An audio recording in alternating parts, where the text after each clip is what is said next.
नमस्कार, मैं हूं आपके साथ अनुष्का राय और आप देख रहे हैं आरआर पत्रिका टीवी। 26 नवंबर 2022 को pink city press club Jaipur में जनमोर्चा राजस्थान के नेतृत्व में संविधान दिवस कार्यक्रम का आयोजन हुआ, जिसमें कार्यक्रम के मुख्य अतिथि सेवानिवृत्त न्यायमूर्ति श्री यादराम मीणा, विशिष्ट अतिथि एडीजी डॉक्टर रवि प्रकाश मेहरडा, विशिष्ट अतिथि श्री अशफाक हुसैन, कार्यक्रम के अध्यक्ष राजस्थान जनमोर्चा के अध्यक्ष सेवानिवृत्त IRS के सी घुमरिया तथा कार्यक्रम के मंच का संचालन जनमोर्चा राजस्थान के प्रदेश सचिव एवं अम्बेडकर पार्टी ऑफ इंडिया के प्रदेश अध्यक्ष डॉक्टर दशरथ हिनूनिया द्वारा किया गया। इस अवसर पर जनमोर्चा राजस्थान के महासचिव हाफिज मंजूर अली खान, उपाध्यक्ष अब्दुल लतीफ आर्को, सेवानिवृत्त RPS हरिनारायण मौर्य, भीष्मदेव आर्य, डॉक्टर इंद्राज सिंह मेघवाल इत्यादि लोग भी उपस्थित रहे। सभी वक्ताओं ने संविधान की महत्ता पर प्रकाश डाला और वर्तमान में संविधान विरोधी शक्तियों द्वारा पहुंचाए जाने वाली क्षति के संदर्भ में चिंता व्यक्त की और साथ ही यह संकल्प लिया कि एकजुट होकर संविधान को बचाना है और सकारात्मक रूप से आवश्यक संविधान संशोधन संविधान में लाना है।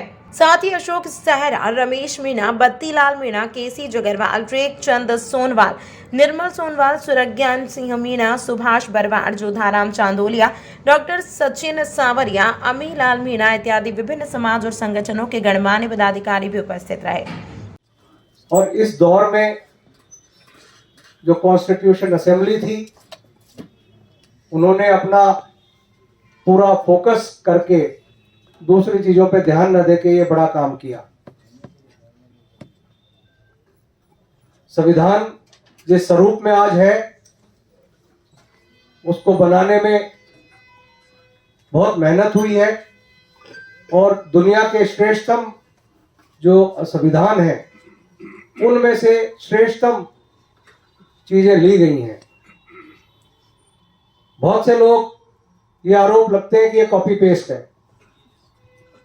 लेकिन उन लोगों को ये नहीं पता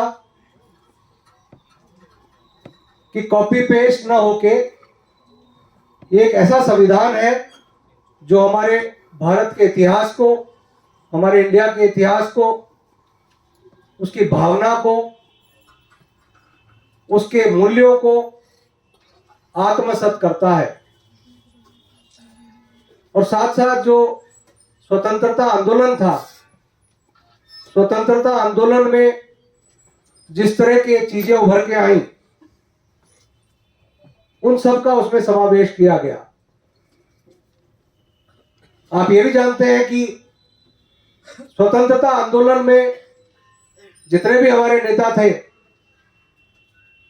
उनका फोकस भारत को आजादी दिलाने का था, लेकिन एक आदमी का फोकस कुछ और था, और वो फोकस था इस देश के गरीब वंचित लोगों का,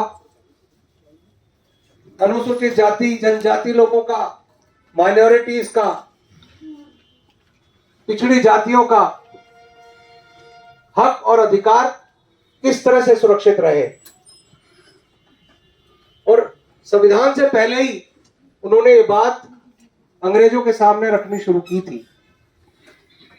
और इसी संदर्भ में आपको पता होगा कि गोलमेज कॉन्फ्रेंस जो हुई, राउंड टेबल कॉन्फ्रेंस, बाबा साहब ने पूरे जोर से हमारे लोगों की बातें अंग्रेजों के सामने रखी। उस समय दूसरे नेताओं के पास और कुछ नहीं कहने को था इस बारे में, लेकिन आप सोचिए कि बाबा साहब की जो दूरदृष्टि थी, उनको पता था आजादी तो मिल जाएगी, राजनीतिक आजादी मिल जाएगी, लेकिन उस देश में अनुसूचित जाति जनजाति, माइनॉरिटीज और पिछड़े जातियों का क्या होगा। तो इन हकों को सुरक्षित रखने के लिए उन्होंने बैकग्राउंड और भूमिका पहले से ही बनानी शुरू की थी, और यह उनकी विलक्षण प्रतिभा का नतीजा था कि कॉन्स्टिट्यूशन असेंबली ने उनको प्रारूप समिति का अध्यक्ष बनाया। ये सब जानते हुए भी अब आप देखिए कि ऐसी परिस्थिति में भी उनकी प्रतिभा का जो लोहा था वो सबको मानना पड़ रहा था। और उस वक्त भी जिस तरह का संविधान उन्होंने लिखा है वो समानता की भावना है। और उन्होंने कहा राजनीतिक स्वतंत्रता का कोई मायने नहीं है अगर सामाजिक समानता नहीं आती है। और मूल अधिकारों में सबसे बड़ा अधिकार जो हमारे पास है आज वो समानता का अधिकार है। और दुर्भाग्य से ये सपना जो बाबा साहब का है वो 75 साल के बाद भी ये सपना हम लोग बाबा साहब का पूरा नहीं कर पाए। जिस व्यक्ति ने पूरे संविधान की थीम में, भावना में स्वतंत्रता, डेमोक्रेसी, समानता, बंधुत्व, ये अगर किसी भी आर्टिकल को आप पढ़ेंगे संविधान के आर्टिकल को, तो ये 4-5 जो थीम्स हैं वो आपको रिकरेंट दिखेंगी हर आर्टिकल में। चाहे आप फंडामेंटल राइट्स, मौलिक अधिकार पढ़ लीजिए, चाहे आप डायरेक्टिव प्रिंसिपल, नीति निर्देशक जो है उनको पढ़ लीजिए। हर जगह आपको कहीं ना कहीं इन शब्दों का भाव मिलेगा, हर आर्टिकल, हर लाइन में। और आज जरूरत इस बात की है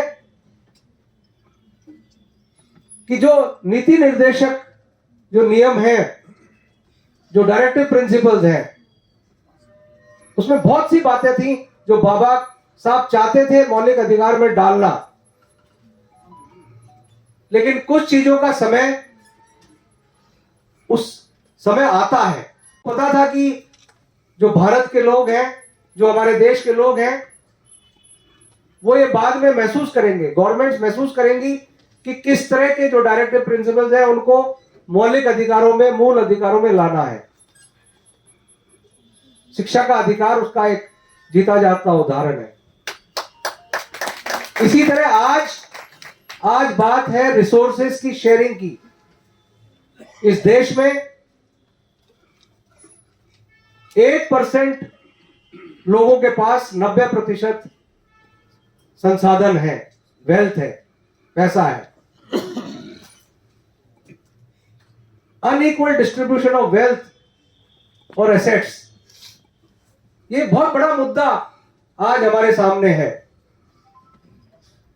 और अगर हम इस मुद्दे को सुलझा नहीं पाए, हम बेरोजगारी को सुलझा नहीं पाए, हम युवाओं की ऊर्जा और युवाओं के एस्पिरेशंस को हम एड्रेस नहीं कर पाए, तो बाबा साहब ने खुद कहा था ये जो कॉन्ट्राडिक्शंस और जो विरोधाभास उत्पन्न होगा हमारे डेमोक्रेसी में, वो बहुत विस्फोटक होगा। तो आइए, मैं अधिक नहीं बोलूंगा, मुझे क्षमा चाहूंगा। मैं मेरे अंबेडकर मेमोरियल संस्था में आज के दिन नहीं, आज का दिन तो एक ओकेजन है इकट्ठा होने का और अपने आप को याद दिलाने का, लेकिन मेरा मानना है कि हमारे जीवन में हम जहां भी हैं, चाहे नौकरी पेशा है, चाहे व्यवसाय कर रहे हैं, चाहे सामाजिक संगठनों में हैं, हमारी सबकी जिम्मेदारी है कि किस तरह से संविधान की जो भावना बाबा साहब ने हम सबको दी है उसको किस तरह से हम बचा के रखें और किस तरह से उस संविधान की भावना से निकाल के हम अगर गवर्नमेंट को इन्फ्लुएंस कर सके, मोटिवेट कर सके कि हमारे बारे में, हमारे लोगों के बारे में नियम बनाए, पॉलिसीज बनाए, अधिकार दें। क्योंकि बहुत से अभी भी क्षेत्र हैं जहां हमें अधिकार जो संविधान के अनुसार मिलने चाहिए थे वो अभी नहीं मिले हैं।